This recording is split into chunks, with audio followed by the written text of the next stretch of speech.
আজ বসিরহাটও নির্বাচন এবং তৃণমূলের তরফে প্রার্থী করা হয়েছে হাজী নুরুল ইসলামকে এবং রেখা পাত্রকে প্রার্থী করেছে বিজেপি এবং অন্যদিকে বসিরহাটে সিপিএম এর হয়ে লড়ছে নিরাপদ সর্দার। বসিরহাটে হাড্ডাহাড্ডি লড়াই এবং ত্রিমুখী লড়াই। বসিরহাটে লোকসভায় এবারের তৃণমূল কংগ্রেসের থেকে প্রার্থী হাজী নুরুল ইসলাম এবং বিজেপির প্রার্থী রেখা পাত্র এবং সিপিএম এর পক্ষ থেকে বাম জোটে নিরাপদ সর্দার।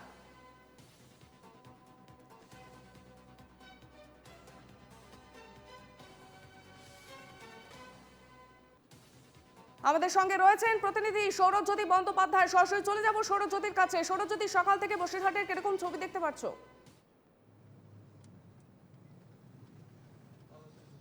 দেখো, ভোট গ্রহণ পর্ব শুরু হয়েছে এবং অবশ্যই এই অন্তিম দফার নির্বাচনে অন্যতম গুরুত্বপূর্ণ আসন কিন্তু এই বসিরহাট। তার কারণ দীর্ঘ সময় ধরে এই বসিরহাটে বেশ কিছু অভিযোগ উঠেছিল এবং সেই অভিযোগের পর থেকে কিন্তু কার্যত রাজনৈতিক মহলে উত্তাপ চড়েছিল। তুমি জানো যে শেখ শাহজাহান রেশন বন্টন দুর্নীতি কাণ্ডে তার বাড়িতে তল্লাশি অভিযান চালানোর সময় কেন্দ্রীয় বাহিনীর উপরে আক্রমণের ঘটনা ঘটে। তারপর থেকে কিন্তু একাধিকবার শেখ শাহজাহান এবং বসিরহাট এই লোকসভা আসনের নাম কিন্তু সংবাদ শিরোনামে এসেছে।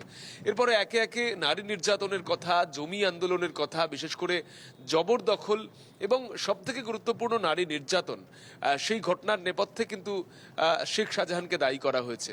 100 দিনের কাজের বরাদ্দ থেকে শুরু করে মূলত বিজেপি শাসক শিবিরের বিরুদ্ধে যে অভিযোগ করে, প্রায় সমস্ত অভিযোগের সারবত্তাই কিন্তু এই বসিরহাট আসন থেকে খুঁজে পেয়েছিল বিজেপি। এবং তারপরই বসিরহাট লোকসভা আসন, সেখানে রেখা পাত্র তিনি বিজেপির প্রার্থী হয়েছেন এবং নির্বাচনের আগে কিন্তু তার একাধিক মন্তব্য সেটা কিন্তু যথেষ্ট গুরুত্বপূর্ণ হয়ে উঠেছে।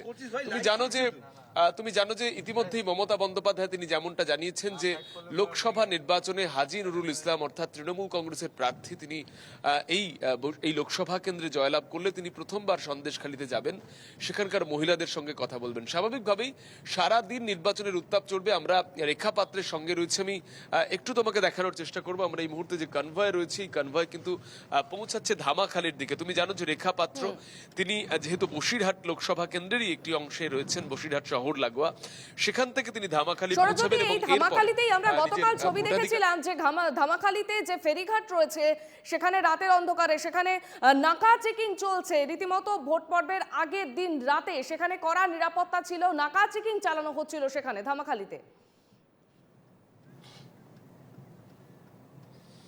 একেবারেই দেখো, দীর্ঘ কয়েক দিন ধরেই নির্বাচনের আগে ধামাখালি এবং সন্দেশখালীর সমস্ত অঞ্চলগুলিতে, বিশেষ করে নদীর ওপারেও, সেখানে কিন্তু কেন্দ্রীয় বাহিনীর টহলদারি বেড়েছে এবং কেন্দ্রীয় বাহিনী তাদের সূত্র থেকে যেমনটা জানা যাচ্ছে যে আজকে বসিরহাট জুড়ে বিশেষ বাহিনী মোতায়েন থাকছে এবং তার সঙ্গেই বিশেষ পর্যবেক্ষক যারা রয়েছেন কেন্দ্রীয় বাহিনীর এবং পুলিশের, তারাও কিন্তু টহলদারি করবেন এবং উচ্চপদস্থ কর্তারা তারাও কিন্তু থাকবেন। স্বাভাবিকভাবেই সারাদিন রেখা পাত্র তিনি কি করেন এবং কোন ঘটনা সংবাদ শিরোনামে উঠে আসে সেদিকে কিন্তু আমাদের। বেশ, আপাতত ধন্যবাদ তোমায় সৌরজ্যোতি। নজর রাখো। রেখা পাত্র তিনি কি বলছেন শোনাবো।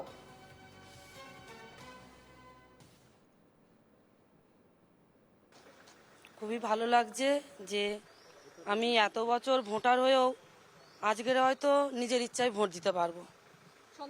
আর অবশ্যই অবশ্যই। কত বছর পর ভোট দেবেন আপনার অঞ্চলের ভোটাররা? দেখুন, এর আগেও আমরা বুথে গেছি 2-1 ভোট দিতে, কিন্তু ভোট দিতে পারিনি। ওনারা নিজেরাই ছাপ্পা করে নিয়েছে।